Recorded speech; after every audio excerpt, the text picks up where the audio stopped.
You're standing right here in the plumbing aisle, holding a $6 fitting, while the guy cutting your hair thinks you're just some broke insurance adjuster. You've had 4 haircuts since then, and you've never once corrected him. Trust me, this isn't an accident. This is total architecture. It all starts the way these things usually do, with a single rental property and a piece of advice you almost completely ignored when you were 27. You just closed on a working-class duplex for 164 grand, financed with practically nothing down because a small local bank actually did that back then. So I told him, I need this in my own name. I don't need any LLC. Do you want this in your own name or an LLC? You didn't even know what an LLC meant, so you said your own name because that's what felt like real ownership was supposed to feel like. He just shrugged and said, your call, but if a tenant slips on that back step in winter, they're suing you personally, not a piece of paper. So you closed on the LLC version instead for an $89 state filing fee, and you didn't think about it again for 2 whole years. That's the whole beginning right there. Not a master 5-year plan, just a sentence from a bored man that planted something huge. By age 31, you owned 6 rental units spread across 3 separate LLCs because a sharp lawyer told you never to cluster them. She told you plainly, if someone sues one building, you don't want them able to touch the others. Her name was Denise, billing $310 an hour. You didn't fully understand why until a tenant fell down an icy staircase and sued for $340,000. The lawsuit named only the LLC that owned that single building. It never touched your other 5 properties and never touched your house. Your name was printed nowhere in the filing except as a registered agent, a title that meant nothing to outsiders and everything to you. By age 35, those rentals became something larger, an ecosystem of paper where 6 LLCs turned into 11, then a holding company. Instead of managing 11 sets of taxes and headaches, you managed one entity that quietly oversaw the rest, consolidating the tree. You learned that a regional banker named Priya could open accounts for new LLCs without you ever stepping foot in a physical branch. A registered agent in Wyoming for $125 a year handled your legal mail so 0 documents ever arrived at your actual residential doorstep. Wyoming doesn't require LLCs to list owners publicly. Neither does New Mexico. Delaware gets movie hype, but you picked Wyoming for silence. Wyoming doesn't require LLCs to list owners publicly. Neither does New Mexico. Delaware gets movie hype, but you picked Wyoming for silence. By 39, you had a trust, not an oak-paneled movie cliche, but a legal fortress owning the holding company, the LLCs, and 41 tenants. The trust had a randomized name picked specifically so it wouldn't Google well or connect to your last name at 2 in the morning. That's what people get wrong. They think anonymity is one big dramatic act. It isn't. It's 40 small, boring decisions over 12 years, each one costing between $89 and $4 grand, adding layers that individually look like nothing, but together build an impenetrable fortress. Sitting in Denise's office a 3rd time, looking over 11 LLCs, a holding company, a trust, and 2 private banking relationships. You know, on paper, you don't really exist. It was the highest compliment. That year crossed $38.4 million in real estate equity, private accounts, and a bond ladder throwing off $210,000 a year passively. There's a version of this where you become someone else once numbers get large. You watch business school peers fall into that trap. A guy named Colton cashed out on software at 34 and spent 3 years making sure everyone knew it, with watches and custom trucks. You saw him talking loudly about raising real estate funds with buzzwords, while 3 people listened with practiced, transactional patience. Meanwhile, you stood there wearing a $34 clearance fleece and driving an Outback registered to an LLC for tax deductions. Asked what I did. I just smiled and said, some real estate mostly, nothing exciting.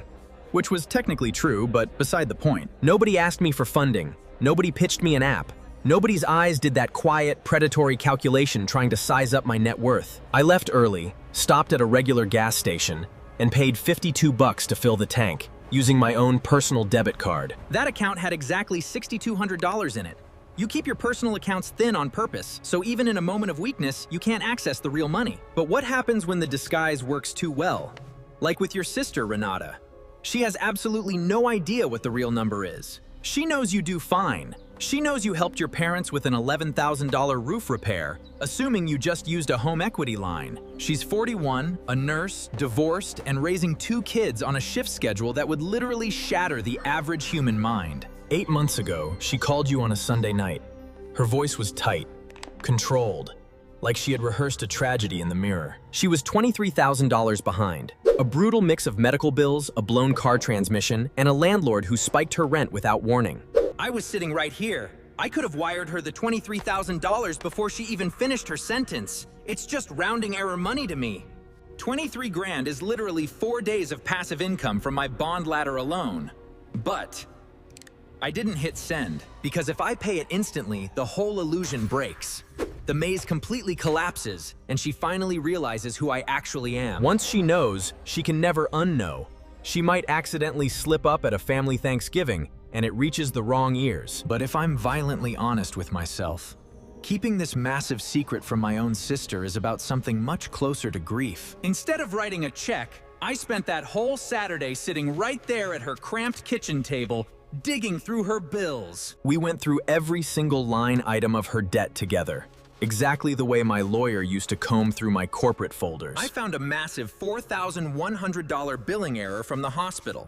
It took 2 aggressive phone calls to make them fix it. I helped her draft a legally precise email to her landlord citing local ordinances. It completely terrified him into dropping the rent hike. By the end of the day, we reduced her massive $23,000 disaster down to a much more manageable $8,000 gap. I covered that 8 grand from my personal checking account and framed it as a loan.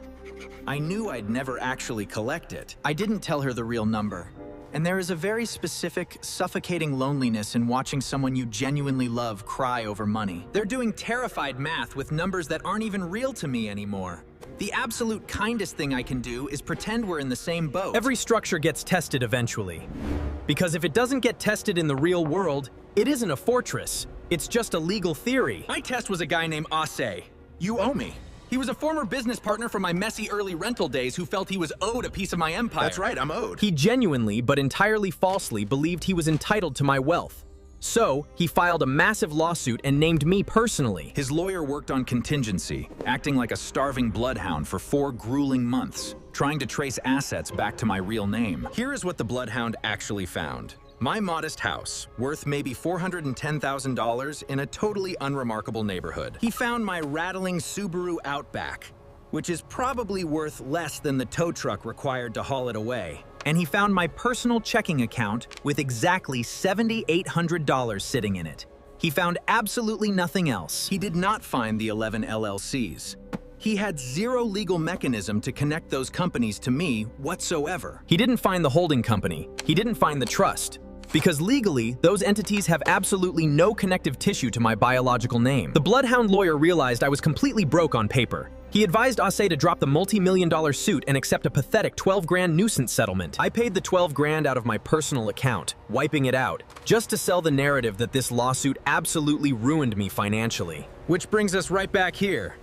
Thursday morning. The plumbing aisle.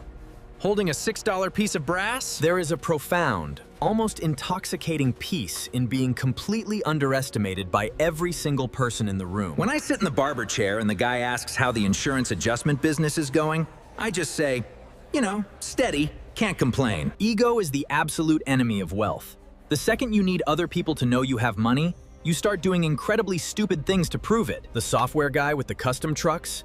I heard through the alumni network he over-leveraged into commercial office space right before the crash. True wealth isn't a Ferrari in the driveway.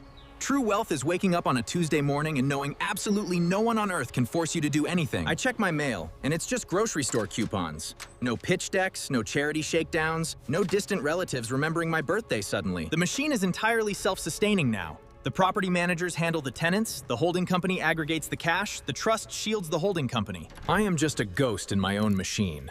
A completely anonymous beneficiary of a system I spent 14 years building in the dark. People think keeping a secret this massive would eat you alive. But honestly, it's a shield. A heavy, beautiful shield. And what happens when I die? I already wrote the ending. The trust dissolves, and the assets don't go to some charity for a plaque with my name on it. It all funnels directly to Renata and my 2 nephews. $38 million, fully liquidated and transferred silently. She is going to wake up one morning to a phone call from an estate lawyer, and her entire concept of reality is going to fracture. She'll realize her broke brother with the dented Subaru was carrying the entire family's generational wealth the whole time, and she won't even be able to ask me why. So I keep driving the beater. I keep buying my fleeces off the clearance rack. I keep holding the line. Because the greatest trick I ever pulled wasn't making $38 million in real estate. The greatest trick I ever pulled was convincing the entire world I was just a completely ordinary guy. When you run a ghost machine that quietly accumulates millions, you don't just trigger red flags for bitter rivals. You eventually trigger the ultimate boss. They hit me with a comprehensive personal tax audit. The agent looked at my tax returns, looked at my personal accounts, and looked like his brain was short-circuiting. But here's the beauty of total compliance. I wasn't breaking a single law. Every property, every dollar of cash flow was meticulously reported through the Wyoming Holding Company. Because the holding company is owned by an unamendable asset protection trust, the IRS legal team hit a brick wall. On paper, I didn't own the wealth. The trust did. After half a year of turning my life upside down, they found absolutely nothing out of place. They handed over the no-change letter and closed the case. The structure held. Surviving an audit gives you a weird kind of clarity. It makes you realize that the legal traps are easy to beat.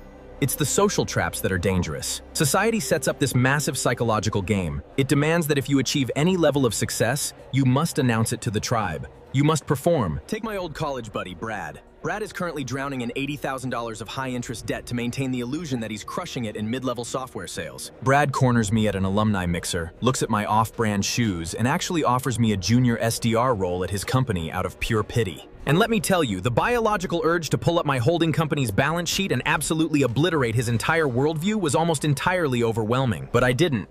I thanked him, put his card in my pocket, and told him I'd think about it. That is the discipline. That is the toll you pay. You have to master the art of social camouflage. You become the guy who brings store-bought potato salad to the neighborhood barbecue. You become the guy flipping burgers while silently clearing a $2.4 million commercial real estate wire transfer on your phone. Is it lonely? Sometimes. When you hide your greatest achievements from the world, you don't get the applause. You don't get the validation. But you also don't get the leeches. You don't get the fake friends, the sudden investment pitches, or the targets on your back. The ego death is the hardest part of the process, but it is absolutely necessary. Because if this was just about me, I would have bought the Rolex years ago. But it's not about me. It's about building an uncrackable vault for the people I actually care about. And that requires me to play the part perfectly, every single day. So here we are, right back under the humming lights of the plumbing aisle, still holding the $6 piece of brass. The cashier rings it up, I pay with exact change, and I walk right back out to my dented Subaru without a single person looking twice. Total anonymity. Total financial dominance. Completely hidden in plain sight. She'd get the call. She'd drive downtown, probably thinking I left her my old Subaru and a couple of maxed out credit cards. Instead, the lawyer slides over the portfolio. 40 years of compound interest. A net worth that mutated from $38 million into something unfathomable. I can picture the exact look on her face. The total system-crashing confusion. She's gonna flash back to that kitchen table. To that $8,000 loan I wrote out of my personal checking account. But I couldn't just leave her with the math. That would be cruel. So, I left her a letter to explain the madness. Hey, Ren. If you're reading this, the Great Disappearing Act is finally over. And I owe you the biggest apology of my life. I didn't hide it because I was greedy. I hid it because money, this kind of money, is radioactive. It changes the gravity of every relationship in its orbit. If I had given you millions back then, it would have robbed you of your own resilience. It would have robbed the kids of their drive to build themselves. I needed you to know me as your brother, not your bank, not your boss. Just the annoying guy who helped you fight your landlord. I made sure the trust paid for a completely average funeral. The cheapest casket. A headstone that blends into 1,000 others. Even in the ground, I wanted the disguise to hold. The ultimate commitment to the bit. So, what about you? Are you building an empire to secure your bloodline? Or are you just trying to flex on people you secretly hate? Because if you actually want the freedom, the real, untouched, bulletproof freedom, you have to let go of the applause. You have to be willing to be the poorest looking guy in the room, knowing you could buy the whole damn building. If this story rewired how you think about money, do me a favor. Hit the like button so the algorithm knows we're onto something. Click that, take notes, and start building your ghost machine. I'll see you in the next one.